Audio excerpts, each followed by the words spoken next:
Hello, welcome everybody to Tuesday edition of CPS VMR. It's my delight to be on again on Tuesday, and I'm joined by a very good friend, Kirtan Patolia, who has been a long-standing member of CPS. I've known him since he was applying to residency and then joining through as a resident, now as an attending. So it's been an amazing journey to see his growth and development, and it's great to have him on today to co-discuss. So before we get underway with our case presenter, so Manaswini is going to be presenting her case today.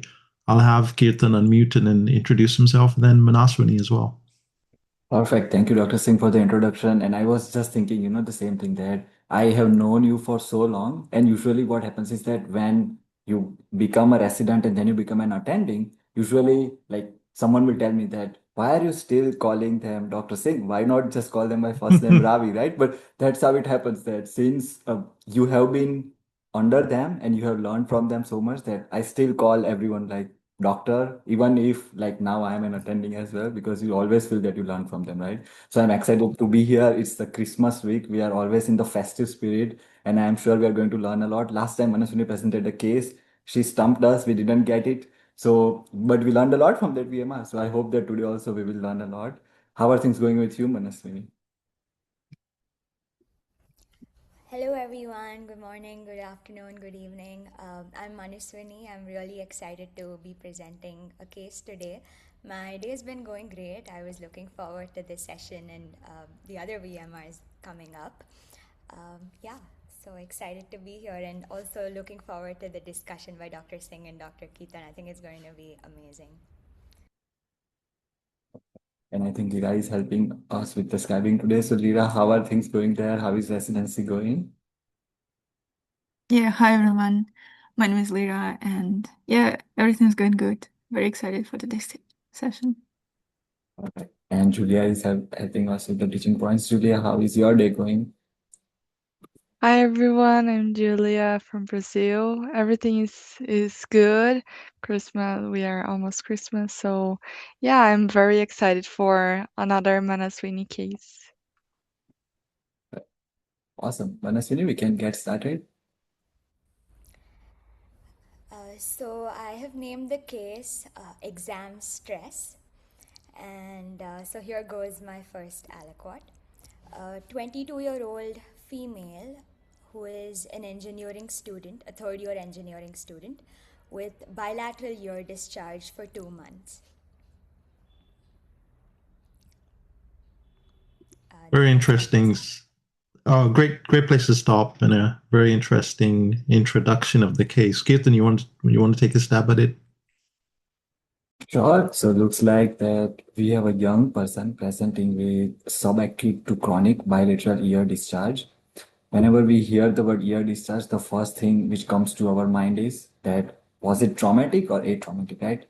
Just imagine that if someone presents to you with a bruise on the skin, with a joint swelling, whenever something happens in the body, you always want to know that what could have been the trigger, right? So in this case, like first thing I'm asking myself is that what happened 2 months ago that now this is going on? And did it start like gradually or did it start suddenly? So like 2 months ago, one day, patient woke up in the morning and noticed that she has discharged from both the ears, or did it happen that she was having some ear pain for like few weeks and then one day she woke up and noticed that maybe there is some discharge from one ear and then maybe a few weeks later there is discharge from another ear, right? So all these caveats as to how it started, how it is progressing will influence our differential diagnosis, right? And then secondly, trying to characterize the discharge, that is it serous discharge, is it bloody discharge, is it purulent discharge, which can further influence our differential, right?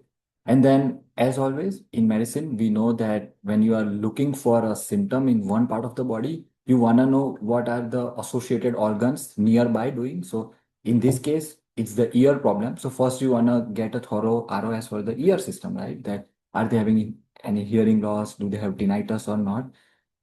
Do they have any sinus symptoms? Do they have headaches? Any cranial nerve deficits which we could like appreciate on the review of system or not, right?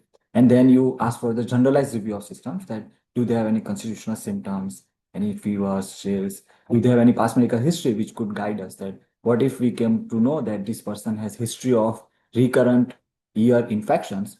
And then you realize that, okay, maybe because of the recurrent infections, there could have been some kind of structural damage which is going on there, versus they are completely fine. And then if that happens suddenly, then you are more concerned that, well, there was no kind of nidus of infection, then why this is happening. So all these factors I'm keeping at back of my mind. And then as we get more review of system, we will be able to channelize it further. What do you think, Dr. Singh?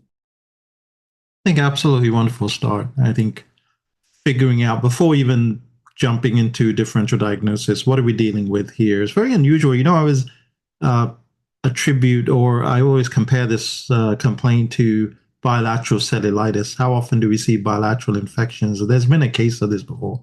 If a patient has a predisposition, maybe like an immunocompromised process, maybe could have one ear infection and then simultaneously another ear infection. But bilateral cellulitis doesn't tend to happen. It's usually like something like stasis dermatitis or something like that. So I'm wondering, like, what is the chance of infection? We haven't even, explored the space of infection, but I like to kind of start with like, what are we dealing with? We're dealing with canals, and anything can sort of harbor within these canals, but they do come to a central point, right? If you travel from both external canals internally, so you have three compartments: external, middle ear, inner ear, and then the eustachian tube, and then into the oropharyngeal area. So maybe if we start thinking, is there infection, we have to explore the anatomy to the oral cavity, and could there be something within this space that could be affecting both? I like that you mentioned what kind of discharge do we have. Immediately, knee-jerk reflection or a reaction, type 1 thinking, we're thinking purulent discharge, or it could be serous discharge. Well, what does serous discharge occur? Why does it happen? Maybe there's a localized reaction, and inflammation is a big bucket. Inflammation could be attributed to anything that's happening within the body. It could be an external assault on the body or an internal assault on the body. So right now, it could be a myriad of things that are happening. I think this does warrant looking at both ears externally for any redness or inflammation, looking within the ears, pulling on the tragus. Is there pain accompanying this? Is it painful or painless? And then looking at the discharge, is it purulent or is it serous? I liked what you mentioned about hearing. Remember, I don't know if you were discussing with me, there was Dr. Jas discussing with me about the patient with bilateral hearing loss. So is there hearing loss accompanying this as well? And definitely this warrants looking in the ear as well to look if there's any malformation, anything that's happening within the external ear canal as well, looking at tympanic membrane as well. Is there, the other thing that these centers do serve a purpose for is also hearing, and then also vestibular activity. Is there dizziness accompanying this as well? So anyway, kind of circumnavigating the world of the ear, inner ear, and then the oropharyngeal region. And then let's see if there's any more clarity with this case from Manaswini. Back to you, Manaswini. Awesome start to the case. So here goes my second aliquot. This patient had yellow-white, persistent mucoid to mucopurulent inconsistency of the discharge, and she did not have any associated fever or chills. But it started in the right ear, and there was eventually discharge in both the ears. So what she mentioned was she was using 5 to 6 cotton gauzes that would get soaked, especially while she was sleeping. And because of that, she would turn to her side while sleeping, and she had her third year final exams going on. So she would slouch her back and sleep in a way that her neck started hurting. And also she would sleep in a very stiff manner, and her knees started hurting as well. So during this time, because it was going on for so long, she visited multiple ENT doctors, and every time she visited, the ENT doctor would prescribe her a new antibiotic, because she would lie to them about her history of her discharge. She would mention that they just started, and they never got a culture and sensitivity done for the discharge, because it was treated by so many different doctors, and antibiotics had already been started. So coming back, so imaging was never obtained, and because she was lying about her history, and they did not get a culture and sensitivity done. So she also, now coming back to the case, she also had bilateral tinnitus in both the ears for 7 months, and she reported a gradual decline in hearing over several weeks. And her past medical history included asthma, and she was on as needed inhalers. And social history was she was a third year engineering student, and now she started to feel fatigued for about 4 days. And she had given her exams by then, and after which she was admitted to a nearby hospital for feeling really fatigued, and they started her on IV fluids. And after that, during the course of her stay, she suddenly developed shortness of breath during her stay. And the ED thought it was an exacerbation of asthma, and they started her on nebulization. So this is my second aliquot. I have 4 more aliquots to go. Wonderful aliquot, IT Manaswini. So what's interesting, Kirtan, as Manaswini is going through the cases, 3 major sort of, I have a virtual highlighter in 3 areas which I really did highlight. I guess we'll tackle first the stress, right? So anytime there's stress, I mean, I don't know, when we used to have examinations during med school, a lot of these exams were oral exams, and you're like, oh my gosh, I don't know what I will get asked about. And sometimes you get sick, right? Because of the stress. And we were talking about tonsils and dental care and so on. So I had a case of tonsillitis during one of my pathology exams, just due to stress. But stress definitely can cause immunodysfunction, poor sleep, and so on. The second thing is that antibiotics, there's an intervention. So there was an intervention. What was the result? First question would be why. I guess going to see an ENT, they're just looking or focusing in on that area, and they probably see, used to seeing a lot of ear infections and wondering maybe an antibiotic will remedy this. But in spite of the antibiotic, and which antibiotic, don't know. So it will depend on the antibiotic, but the antibiotic didn't result in resolution of this finding. So maybe where we sort of were exploring the space of infection, and it's one of the top differentials that comes to mind, but maybe we'll have to sort of put that on the back burner and maybe think about another diagnosis that may be causing this. Third thing is there's a history. So history is very important. Bringing that history into the mix and seeing how that may influence this complaint. So asthma has a lot of bearings on this, right? So atopy, immune dysregulation, asthma, we were talking about the oropharyngeal, respiratory, ears, the mucosa is pretty much confluent within these areas. So mucosal abnormalities, atopy, are we talking about an immunological dysfunction? Then the medications come into the mix. What kind of medications do we administer with asthma? Sometimes steroids, which also cause immune dysregulation and could predispose one to infections. So there's a lot of possibilities at this point. Still nothing that I can really venture into, but there's a certain, I guess, 2 major light bulbs going off. One is a possibility of infection, but the antibiotic did not resolve this. Second is the interesting concept of asthma and its bearing on the ear. Certain things that may come to mind. I'll turn the mic over to Kirtan maybe to explore this space. Yeah, sure. No, thank you for laying down the background, Dr. Singh, that there is a history that this person had asthma. This person also had a prodromal symptoms, right, of tinnitus and decline in hearing for almost 7 months, because the ear discharge just happened 2 months ago. So the sentinel event was the tinnitus and hearing loss. And as you were mentioning in the first aliquot, that maybe we have to look at the anatomy, right? So that is what I'm thinking in my mind, that this person has an ear discharge. So maybe there was inherent susceptibility to get some kind of complication. Now, what was that inherent susceptibility? And maybe that same susceptibility caused you to have tinnitus and hearing loss. So what can cause tinnitus and hearing loss? So you could imagine that anything which starts at your tympanic membrane, then it goes to the middle ear, then finally the inner ear, the vestibulocochlear nerve, all the way, the vestibulocochlear nerve traveling through your subarachnoid spaces, through the various foramens in the skull and going all the way in the brainstem, right?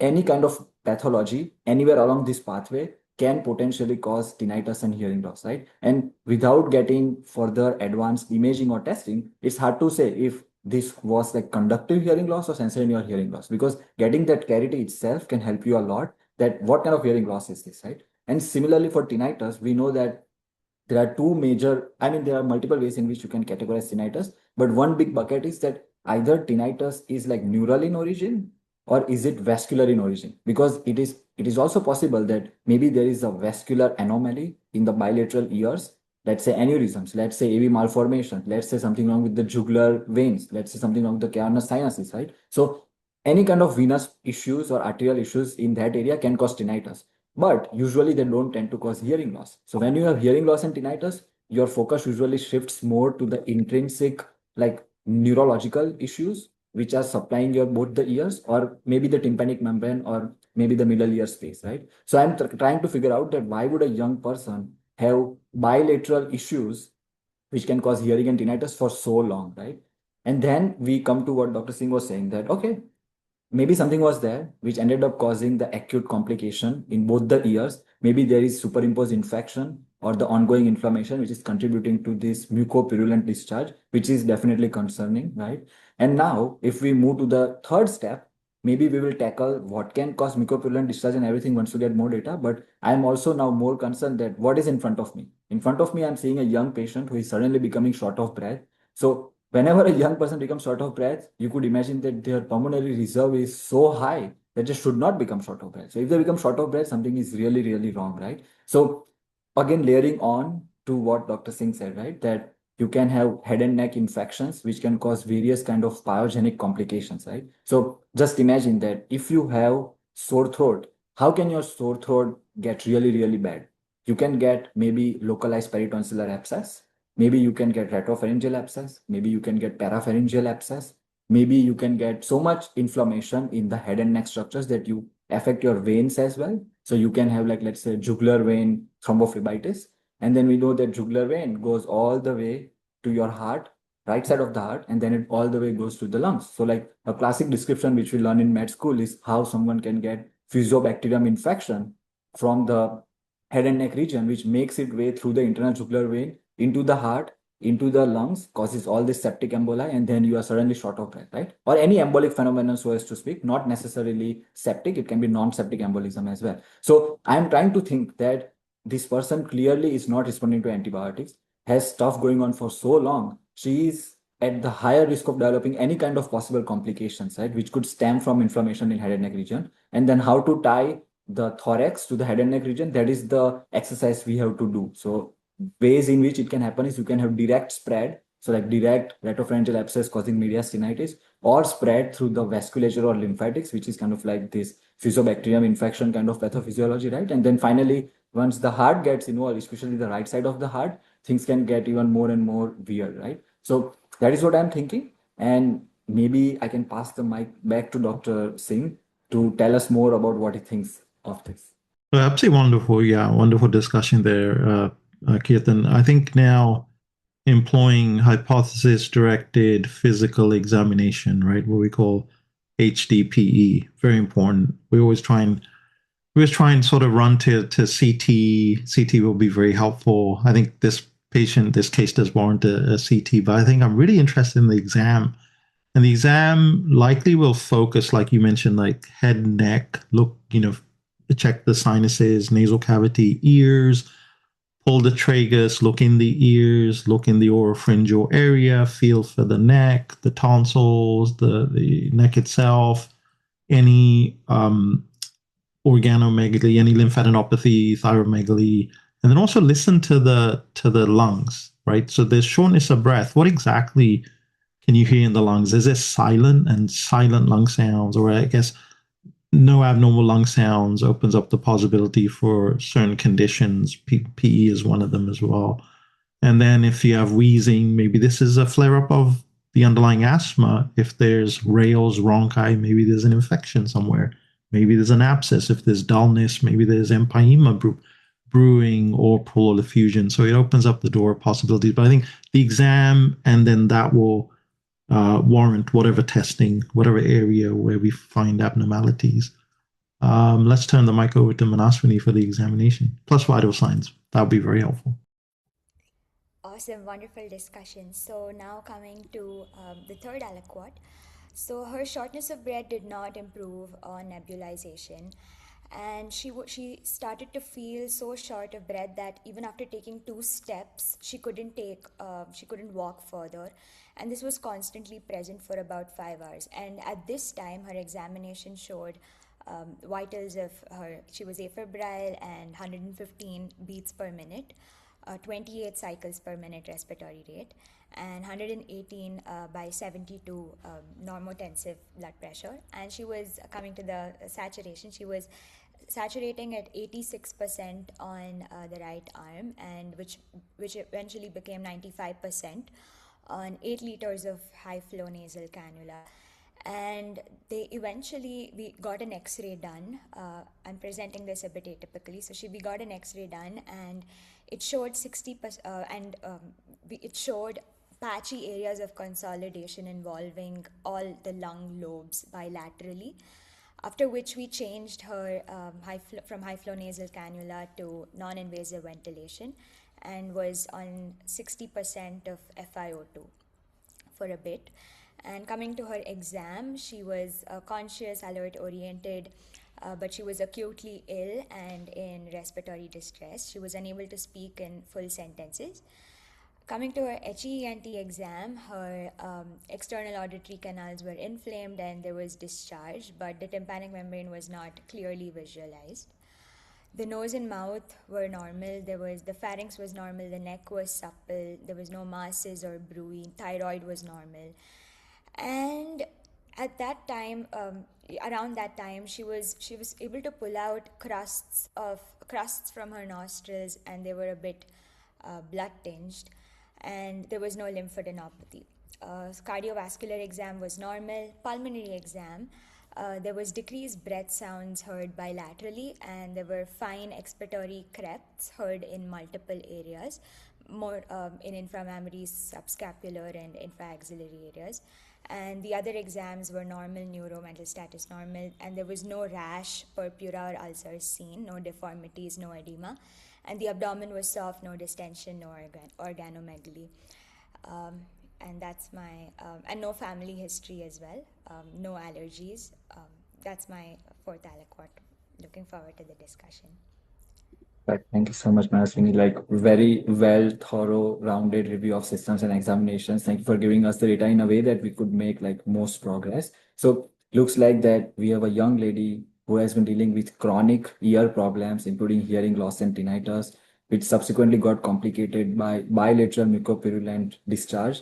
And most recently, that was compounded by acute onset shortness of breath with evidence of what we can call as like whiteout lung, like the whole lung is gone, right? And there is significant hypoxia, there is significant tachycardia. So first and foremost is to again fix the problem in front of us, and then we can go back in the past and try to join the dots, right? But first we want to stabilize the patient. We want to know what's going on right now, because if we don't understand what's going on right now, there is no point in going back in time and trying to figure out what happened like 6 months ago, right? So whenever we see the whiteout lung, the first and basic approach which we always have is that what is in the lung, right? If you figure out what is in the lung, we can have our tailored differential. Is it the fluid in the lung? The most common cause of such dramatic fluid presence in the lung would be pulmonary edema, which can be either cardiogenic in nature or non-cardiogenic in nature. If it is cardiogenic pulmonary edema, which means that something is coming from the heart. Now, you always have to look at the pretest probability, right? That if this was an 85-year-old person who has history of HFrEF and now is presenting with some infection, it is very reasonable to assume that they can have some degree of HFrEF exacerbation, which is causing this pulmonary edema, right? Or if someone has a known history of mitral regurg, now they are presenting with some kind of volume overload, and then they have pulmonary edema, it makes sense. But when there is no pretest probability and out of blue, you have such pulmonary edema, it always casts the doubt in your mind that is it really cardiogenic pulmonary edema or is it non-cardiogenic, right? But just because patient doesn't have a history of heart disease does not mean that they cannot have the new onset heart disease, right? And why would this person in this case can have some kind of cardiac dysfunction? So first and foremost, Can they have vascular dysfunction? Is it possible that something is wrong with their coronary arteries and maybe that is starving the blood supply to the myocardium so much that the heart cannot beat? But in that scenario, you would assume some kind of chest pain, right? Which we are not having. So that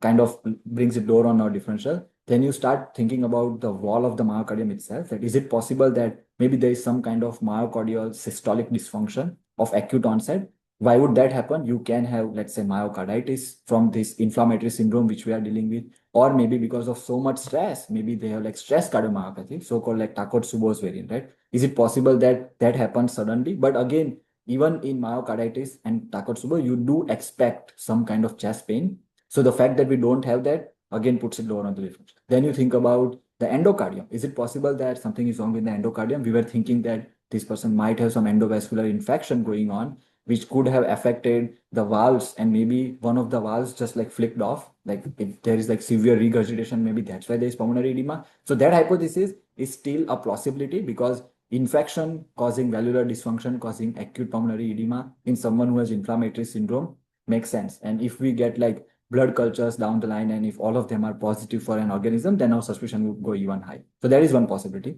Second is, can something be wrong with the pericardium? People can have like, let's say, massive pericardial effusion, which somehow impacts the contractility. Usually now pericardial disorders affect the right side disproportionately. So you don't tend to see so much pulmonary edema, but in a young sick person, you always want to entertain the possibility that maybe the infection, which is in the head and neck region, went down into the mediastinum and affected the pericardium space, right? So this is the heart bucket. But as we said that the pretest probability is low, apart from the valvular part because of endocarditis, then what else is on the table? Then we talk about the non-cardiogenic pulmonary edema. So that can happen because of the inflammation at the level of pulmonary vasculature, and there is so much pulmonary leak going on, right? Which is what happens in people with ARDS, that you may not be able to find the trigger. It can be some systemic inflammatory state in the form of malignancy, in the form of trauma, and that can end up causing ARDS. So in this person, ARDS is definitely a possibility. So this was about the fluid, right? And then now coming to the part where Manaswini told us that there was some blood coming from the nose, right? Now, some amount of blood can be present in any sick person. It's just like, you should not assume that, hey, this is like real deal if it's just a tiny amount. But if it keeps on happening again and again, and let's say we found the evidence of coagulopathy, maybe patients' platelets are too low, maybe their INR APGT is through the roof, then you are more and more worried, right? So the reason why blood is important to consider is that after the fluid, one of the most important buckets is that what we are saying in the lungs, is it the form of diffuse alveolar hemorrhage, right? And if it is a DAH, then we would see some signs eventually on the labs. Maybe their hemoglobin is kind of dropping slowly, right? Maybe there is signature in other parts of the body. Maybe their kidneys are shutting down as well. And the reason why I emphasize the DAH is because what Dr. Singh mentioned in the first part, that what about this asthma story, right? There is some kind of atopic component to it. And we know that asthma has unique affinity for DAH in the form of the concurrent vasculitis. We know that asthma can have overlap with certain vasculitis, which can happen in young people. So at back of my mind, I'm considering that how bad was this asthma to begin with? And could that tie in this DAH component? Could that tie in the vascular inflammation, right? So those will be my two main buckets, like the water and the blood. And then other buckets, maybe I can pass to Dr. Singh, like how he is integrating the story so far. Yeah, I think we're on the same path. You know, first we talked about anatomy and so on, and then if you bring into this the age, right? You know, it's funny. Every week I think about the age of the patient. Is that a parameter which really moves the needle? Do we discriminate on certain diseases in young people? In this case, I think it does pay dividends, right? If you think about it, young person being this ill with upper respiratory, pulmonary now findings with asthma, this does bring up, especially when she mentioned, Manaswini mentioned the nasal crusting with maybe some blood in it, and then vasculitis came to mind, right? You start thinking about nasal crusting being very much associated with like GPA, but asthma is not associated with GPA, right? Asthma is usually with the eGPA, if you think about it. So then the lab studies will be crucial. Like you had mentioned with vasculitis, is there any is this a harbinger of maybe kidney disease in this patient as well? If we see kidney disease, pulmonary renal syndrome comes to mind, and maybe this is vasculitis. But at this juncture, maybe the kidneys are okay, and we may just have to explore this space that we had mentioned about.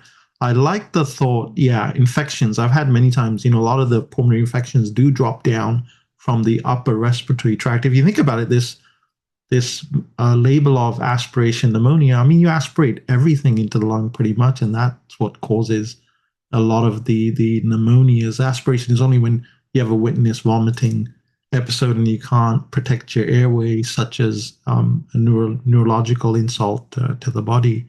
So at this juncture, I'm really, very much interested in this DAH, this condition, and it's a young patient, right? We talk about, or we think about this poor, what do they call it? Bad luck, bad genes, bad protoplasm, and so on. This saying that sometimes mentioned. Maybe this is this is a autoimmune condition that's sort of like developing over this period of time. So the labs would be really helpful, differential as well. I think still we need to do some imaging of the upper respiratory tract and lower respiratory tract to see exactly what we're dealing with. I mean, if there's a pleural effusion, this could be simple infection from upper respiratory down to the other space. You know what, the other thing I was thinking about, I don't want to get too heavy into vascular disease, autoimmune phenomena, but what if this is infection and antibiotics were given without any resolution? The other kind of infections, we haven't even gone HIV on this patient, but fungal, you have to start thinking about fungal infections in this case as well.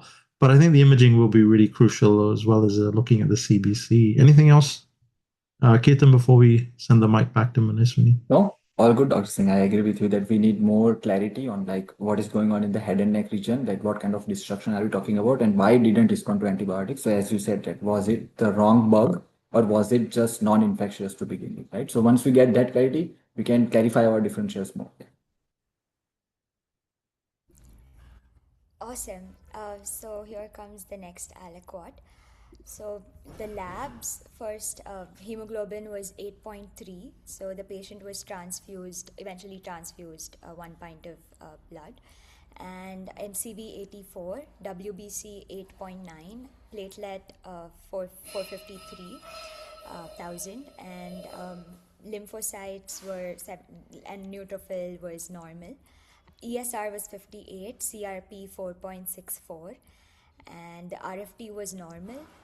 LFTs, AST was 106, ALT was 167, protein was 5.56 low, albumin was 2.88 low, smear showed normocytic normochromic anemia, and the ferritin was 290, which is elevated, and LDH was 452, also elevated.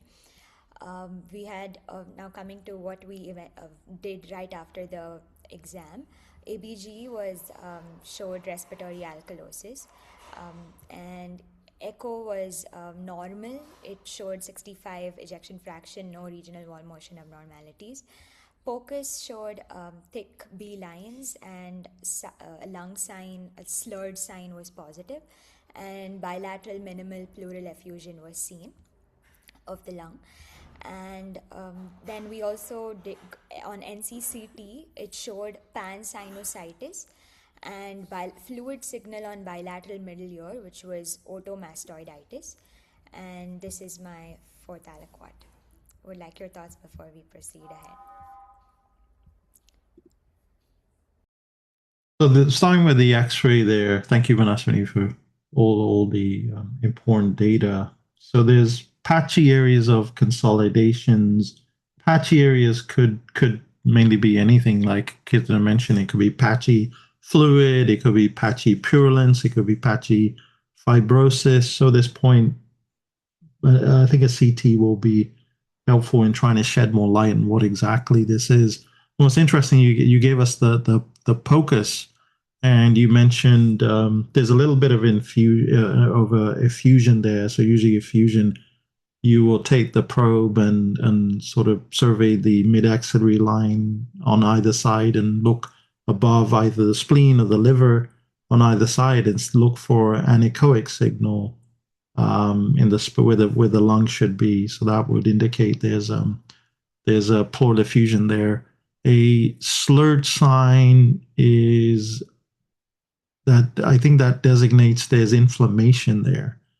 I'm not too well versed with this finding, but lung inflammation, we were talking about possible infection, which could manifest in this manner, versus inflammation, which could be autoimmune, any sort of autoimmune fibrosis, inflammation of the lung. B lines would also correlate with that as well. And also the degree of B lines, if you have bilateral B lines, that is a bilateral process. So bilateral B lines could indicate pulmonedema, could be a multifocal pneumonia, could be a bilateral lung process like fibrosis, ARDS, anything like that. If you have a unilateral, like finding a B line, then it could be a lobar pneumonia or a lobar process, a unilateral process. So that would go against something like heart failure or something like that. The other things here, the white count's not really elevated, but we don't have a differential. But the ESR, CRP, not specific, but they are kind of elevated, and that could signal an inflammatory process here. LDH, a little high. When you have lung inflammation, LDH can increase, similar to like when you make the diagnosis of PJP pneumonia, the LDH can be excreted from the lungs, any sort of disturbance to the lungs. But LDH is in a lot of areas. It's very helpful when you have hemolysis and you have a great deal of LDH along with AST elevation as well. But LDH could be elevated any sort of organ disturbance, liver inflammation, kidney inflammation, vasculitis, it can be elevated in lung inflammation, cardiac inflammation.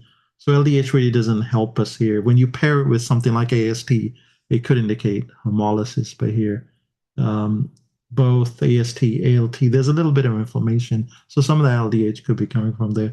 Ferritin's elevated. It's acute phase reactant. So again, it's supporting the hypothesis of inflammation. And we've been talking a bit about inflammation, Kirtan. What do you think? Anything? Does this data maybe make one hypothesis more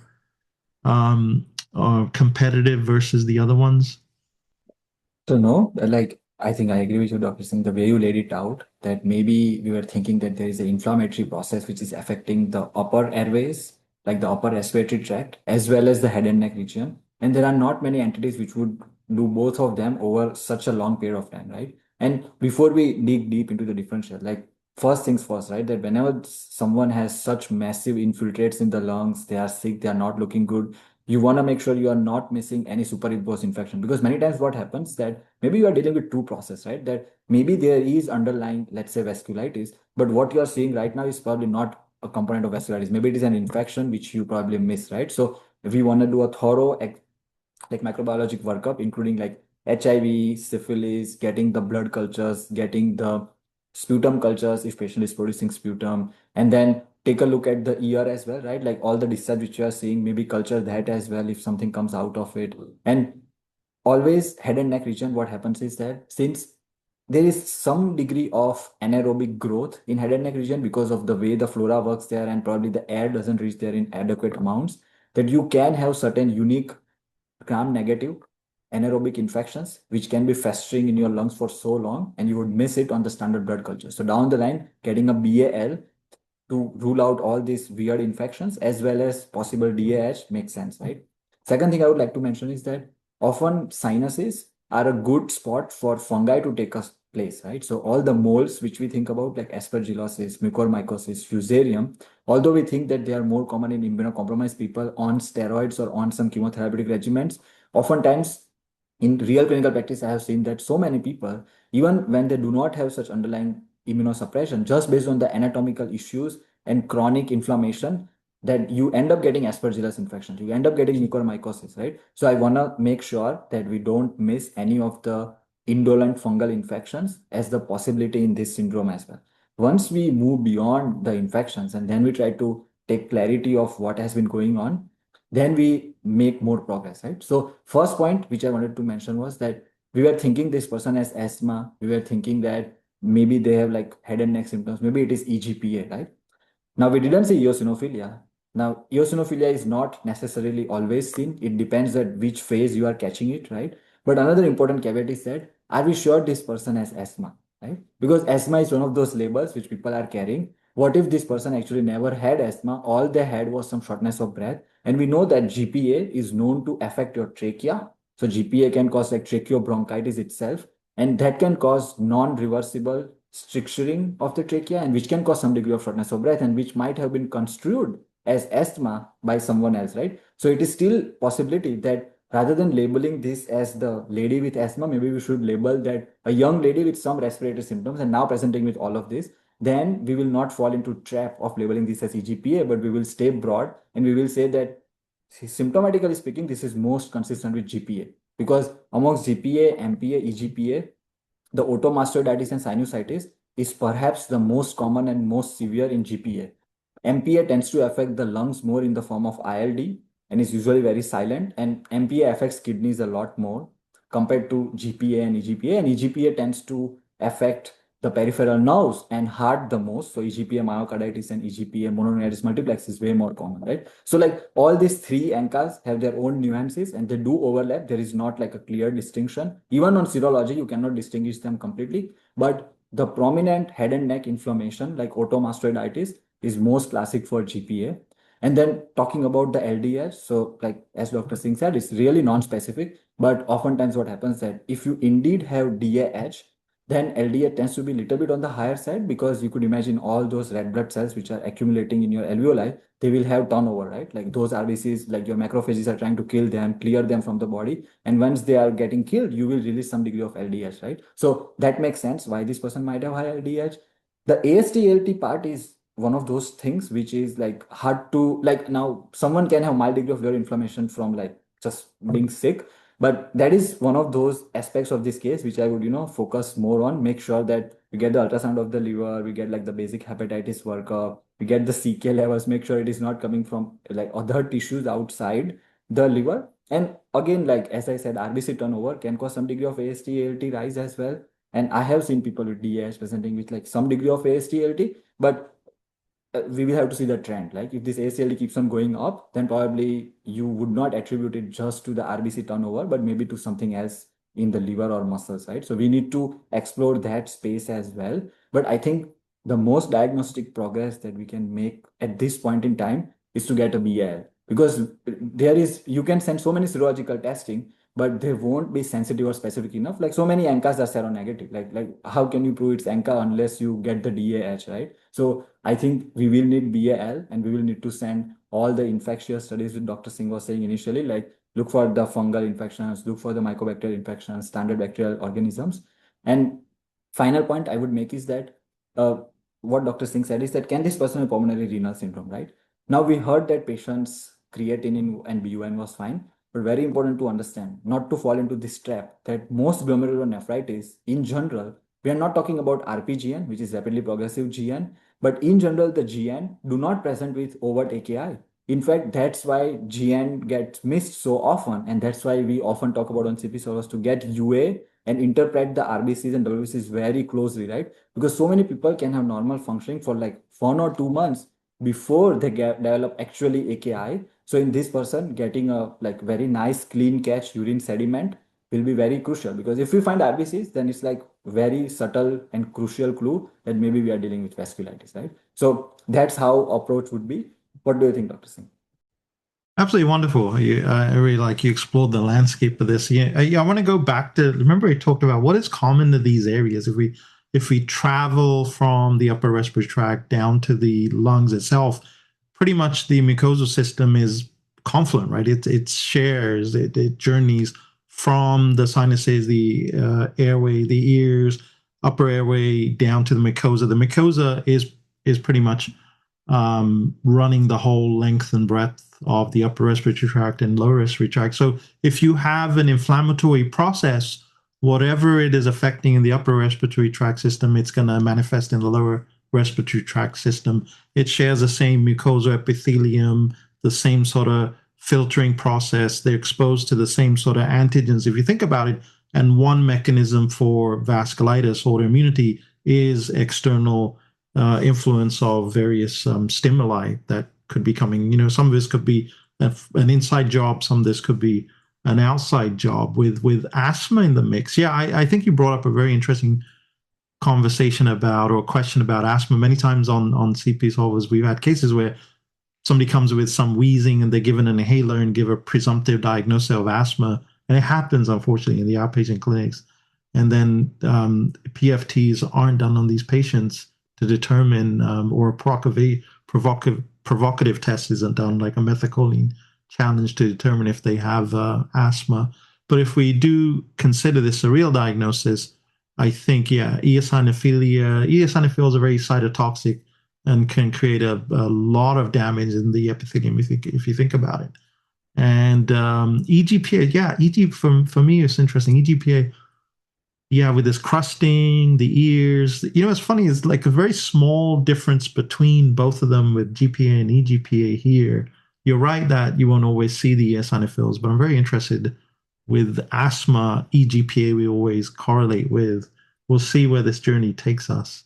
But very interesting discussion so far. So turn the mic back over to Manaswini.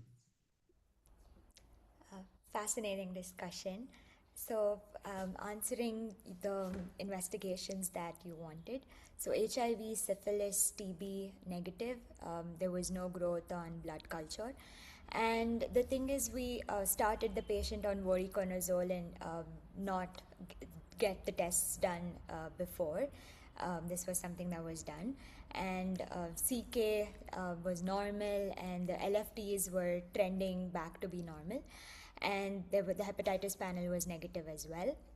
Coming to BAL, so BAL was performed, and it showed the fluid culture eventually showed the growth of Pseudomonas, and the patient was treated with Pip/Taz. But there was no other abnormality noted by the pulmonologist. The patient was also given Lasix and furosemide, and eventually the patient was getting better. Her bilateral density started improving. And in the process, I'd like to add that we also got a pure tone audiometry done, and it showed bilateral mild conductive hearing loss, which is bone conduction more than air conduction, and bilateral type B tympanogram on impedance audiometry, which meant that it was otitis media, or conductive hearing loss sort of image. And that's my aliquot, and would like what else you would want before. There's another aliquot and then the diagnosis. So before that, the urine analysis that showed RBCs of, the only abnormality was RBCs 18 per high power field. There was no casts, and epithelial WBC, everything else in the urine was normal.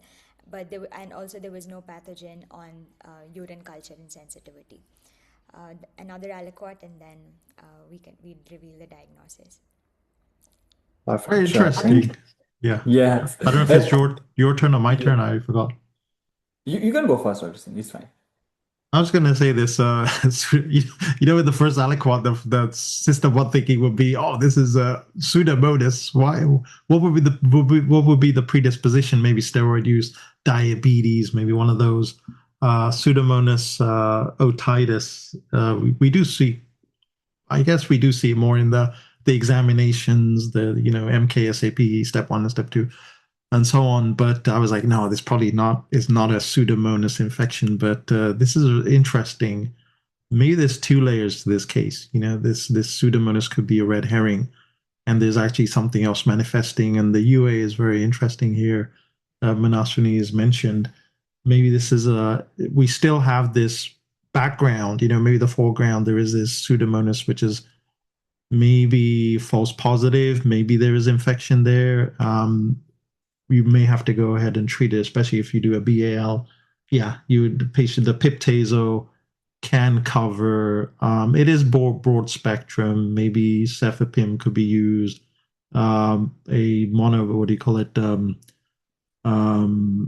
Maybe one of the imipenem. I think which other one? Carbapenem doesn't cover.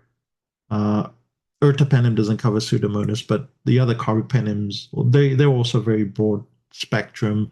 So yeah, pip-tazo, we are seeing some burgeoning resistance because we're using it quite a bit.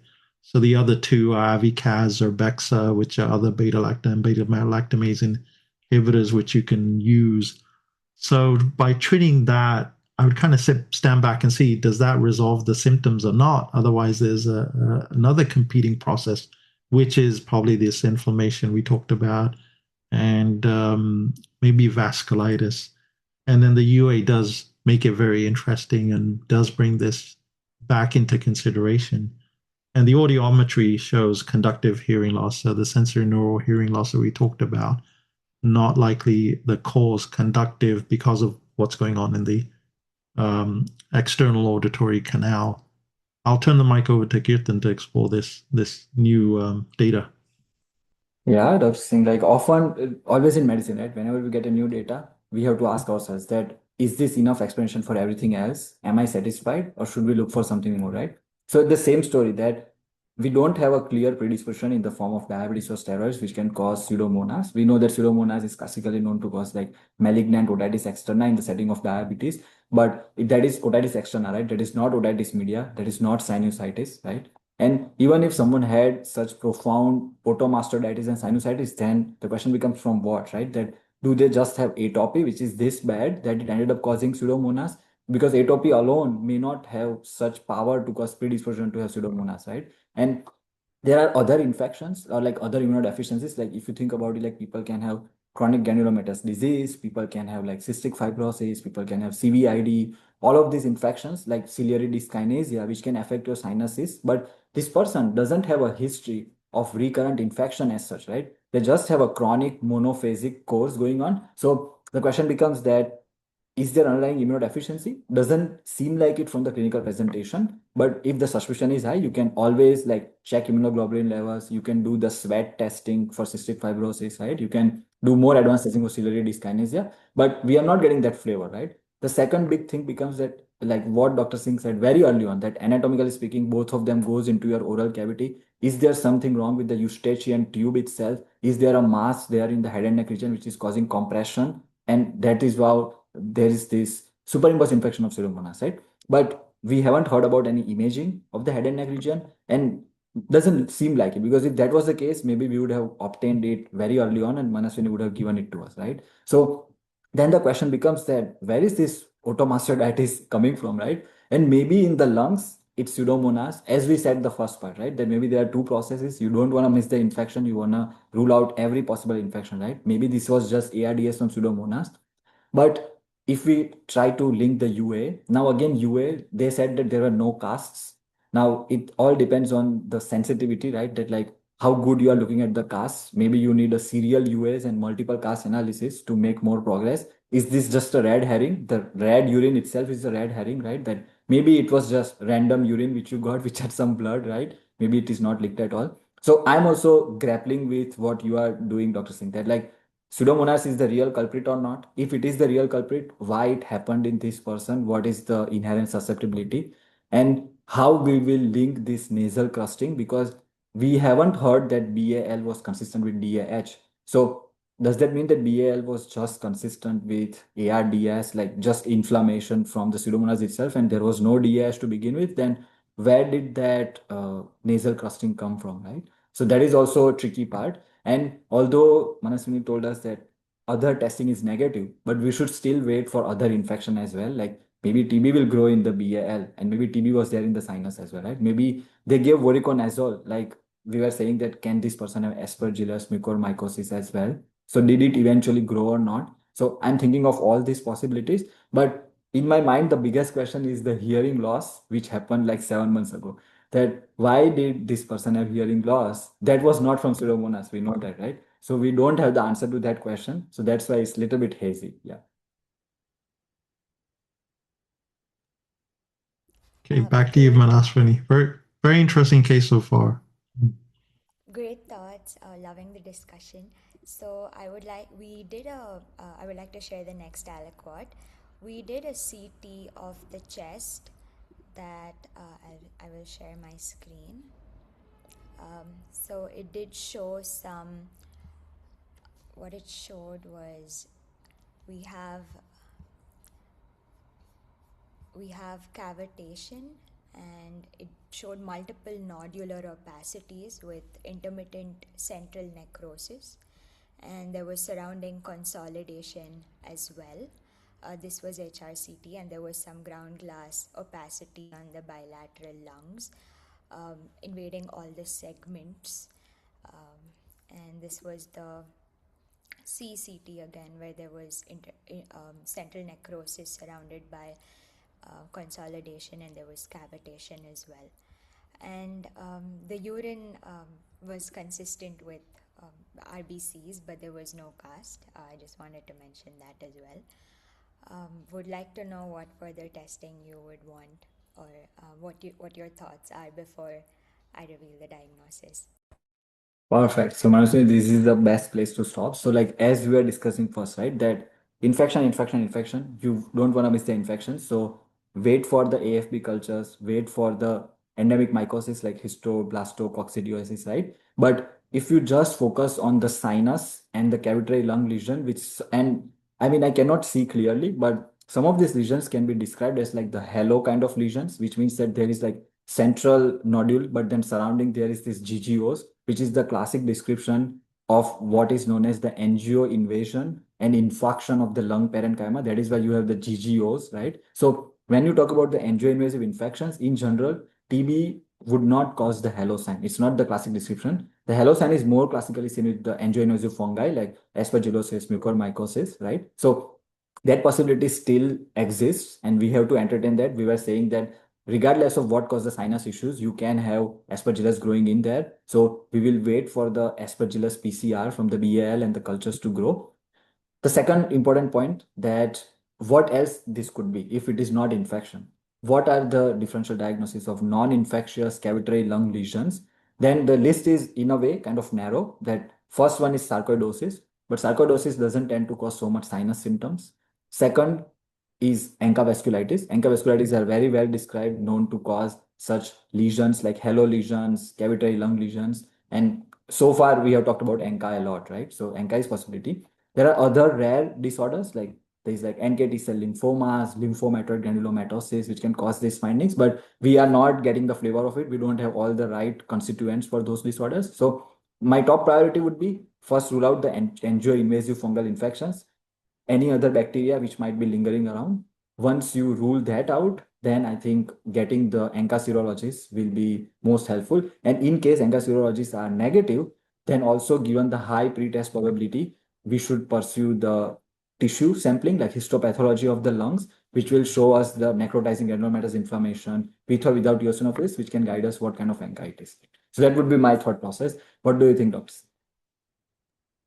Oh, Kirtan, absolutely wonderful reasoning with these imaging findings there. So with this nodular configuration and then the cavitation and then thinking or relating it to angio-invasive conditions, I think that's a superlative job in trying to relate this to this patient here. So certain conditions, I think this is really gonna, is it a pivot point? I really can't say, but it's pivotal enough in trying to decipher what's going on. So if we now try and summarize the conditions you mentioned, yeah, definitely fungal.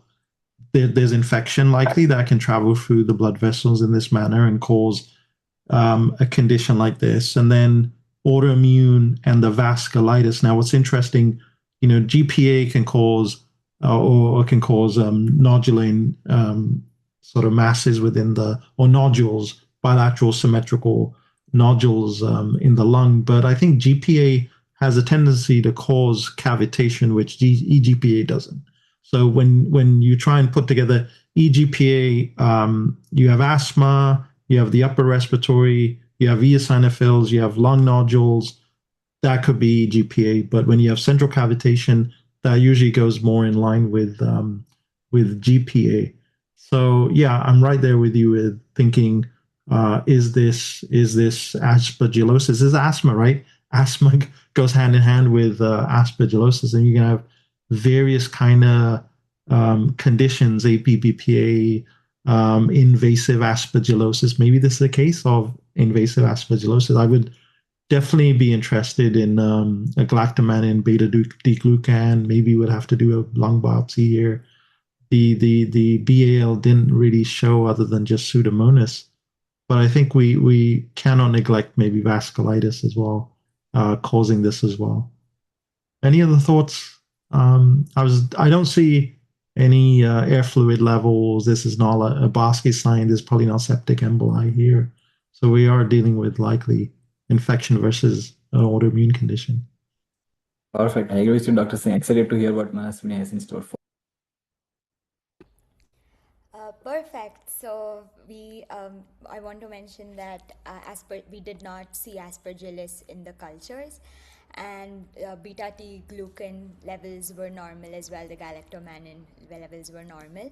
So we sent MPO and PR3 ANCA. So MPO was 2, which was normal. More than 20 is considered positive, and in the lab we sent it to. And PR3 was well elevated. It was 94.75. More than 18 is considered to be high. So we did not get a biopsy of the vessel or biopsy of the lung. So what we think is it's ANCA vasculitis, most probably Wegener's granulomatosis. And the patient was started on cyclophosphamide 900 mg injection, and also given prednisolone. Initially switched from solumedrol to Dexa, and eventually she was on prednisolone. And she's doing much better now and looks forward to starting her 4th year of engineering. So that's the case. A wonderful discussion. Absolutely loved it. Thank you so much, Manaswini, for giving data in such a very well structured manner that we were right at the edge of our till the end to figure out that whether it is infection, which is superimposed on the underlying vasculitis or not. But so very important. Thank you so much. And just again wanting to highlight that this ANCA vasculitis is so much overlap, and maybe this person never had asthma, given that there was no eosinophilia. And as we discussed, that head and neck inflammation is way more common in GPA compared to EGPA or MPA. So it's a very good case for GPA. So makes sense. What do you think, Dr. Singh? Oh, absolutely. It's a very sneaky case where there was this information of Pseudomonas that was delivered, and you're like, okay, but wait a minute, this doesn't rhyme with vasculitis, this presentation. So you have to look for what we call the endpoint diagnosis, what really is lurking behind the scenes. Very interesting. And right from the get-go, I think what was really interesting to think about at such a young age to have this much pathology coming in very ill, there's something else that's very sinister. Infection versus immune dysregulation, autoimmunity, likely. But I really like the thought of what if this patient was immunocompromised? They would have manifested with infections earlier on. And that's one of the most common things, right? In pediatric cases, you have kids coming with recurrent ear infections, which is a sign that there could be immune dysregulation going on. And also bilateral ear infections, very uncommon, right? If you think about it. So these things should raise suspicion for something else going on. And I think this was it was an amazing case, Manaswini, a great review of vasculitis. And I know Kirtan's always, his second name is Kirtan AK, also known as vasculitis master. Any reflections, Manaswini, on this case? Yeah, it was beautiful to listen to the discussion and how you came up with so many differentials and along the way. Something that I initially didn't mention was she did have fever, and that subsided on antipyretics because she had visited so many doctors. And it was heartbreaking to hear how she had to go through her exams with your discharge and how she was facing trouble otherwise. But her mother was really proud that she did really well in her exams as well. And she throughout the case she was so strong, and even after knowing that she had vasculitis, she in fact I was curious about it and had the courage to acknowledge it and also learn more about it, so which I found really inspiring. And she's doing better now, so I'm glad. And amazing discussion. It was wonderful. Thank you so much, Manaswini, for giving us the case and taking excellent care of your patient. And now we can pass the mic to Julia for taking points. Thank you everyone for this amazing case, Manaswini, Kirtan, and Ravi, and Lyra for scribing. So we had a lot of teaching points. First, starting with the chief complaint that was the subacute to chronic bilateral discharge. First, think about like purulent versus clear discharge that can help localizing the disease. For example, purulent goes towards cellulitis and serious or clear discharge from inflammation versus reaction. Always important to look for associated symptoms such as hearing loss, temporal muscle affection. Ravi also mentioned about three topics that we found on the history and past medical history. So the stress that can cause immune dysfunction, the ENT conditions that she was going to a lot of doctors. Important to know the type of antibiotic that she received and why. Other than that, the history of asthma and the association with a lot of atopic conditions that can predispose to some infections. Going to another symptoms that this patient has, so the tinnitus and hearing loss, any pathology like within the pathway of the ear could cause those symptoms. So it's important to know if this tinnitus is coming from a neurologic versus vascular origin. Other than that, the shortness of breath in this young patient could be associated with the bilateral ear discharge, goes towards head and neck infection, especially with these symptoms of bilateral ear discharge, hearing loss. If the patient is not responding to treatment, it's important to know why, if there is anything else going on. Going to the images, this patient had a patchy infiltrate, so it's important to know the type of fluid, purulent versus clear. If this is a pulmonary edema, important to differentiate cardiogenic versus non-cardiogenic pulmonary edema. For example, if this patient had a cardiogenic, differentiates between vascular, myocardial, endocardial, and pericardium. And on the bucket of non-cardiogenic, if this is a result of increased fluid within the lungs, we can have ARDS or diffuse alveolar hemorrhage. On the physical exam, we saw some nasal crusting. So Ravi mentioned about the possibility of vasculitis in this patient. Even if this is a young patient, it's important to consider those diagnoses and also considering autoimmune conditions and vasculitis, for example, EDPA, that is associated with asthma. And here we discussed about the infections that did not improve on antibiotics, for example, HIV, fungal infections. Going further ahead with the labs and image, we found elevated LG8 that can be because of lung inflammation or lung infection. In this condition, it's important to look for the BAL to catch anaerobic or gram-negative bugs, which could be missed in the blood culture. In this session, Kirtan mentioned about the different types of vasculitis and the importance of asking for urinalysis to look for sediments. And this patient had a bronchoalveolar lavage with pseudomonas. So it's important to question about if this is a real culprit. If yes, why in this patient? So some risk factors for pseudomonas, diabetes, corticoid use, and if the patient is not responding to treatment, this goes towards vasculitis even more. And in the end, we had DDO associated with nodular opacities that could be because of fungal infections versus vasculitis again. And we found that this patient had a GPA. So this diagnosis is important to think in this young patient with such a severe disease and is not responding to treatment. So I tried to resume everything, but it was a lot of teaching. Thank you, everyone. Absolutely wonderful job, Julia. You managed to capture all the important points in the journey of this case discussion. Absolutely wonderful presentation. Thank you, Kirtan, for coming on. I know you have a busy day.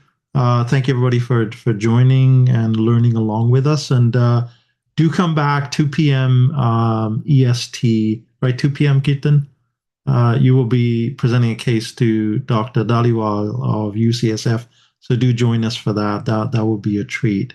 Otherwise, take care. Enjoy the rest of your day and have a great holiday week. Take care, everybody. Bye. Thank you so much, Dr. Singh. Thank you so much. Thank you, Manaswini, as well, for the case. Wonderful job.